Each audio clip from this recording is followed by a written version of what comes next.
প্ৰাগ নিউজত প্ৰত্যক্ষ কৰা এইখন বাহন উদ্ভাৱন কৰি উলিয়াইছে গোলাঘাট জিলাৰ দেৰগাঁও বালিবতৰ আফাজুৰ ৰহমানে। এবছৰ জোৰা কষ্টৰ ফল এই বাহনখন সম্পূৰ্ণ সৌৰশক্তিৰ দ্বাৰা চলিব পৰাকৈ নিৰ্মাণ কৰি উলিওৱা হৈছে এইখন বাহন। ঘণ্টাত ৩৫ কিলোমিটাৰ গতিবেগত চলিব বাহনখন। নিশা ৬ ঘণ্টা চলিব পাৰে বেটাৰী।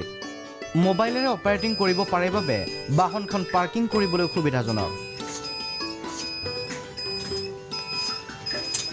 এই পাৰ্কিঙৰ অসুবিধাৰ কাৰণে মই ইয়াক মোবাইল অপাৰেট কৰিছোঁ, যাতে আপুনি পাৰ্কিং কৰিবলৈ কৰি আহিলে বা তালৈ যাব নালাগে গাড়ীখন আনিবলৈ, আপুনি এজেগাত বহিয়ে গাড়ীখন আপোনাৰ নিজৰ ওচৰলৈ আনি আপুনি ঘৰলৈ আহিব পাৰে। আৰু ইয়াত বহুতো হেৰি আছে, আপোনাৰ মিউজিক ছিষ্টেম আছে, আপোনাৰ কেমেৰা আছে। 30,000মান খৰচ হৈছেগৈ। আফাজুৰৰ মাতৃয়ে ফিটা কাটি উদ্বোধন কৰিলে বাহনখন।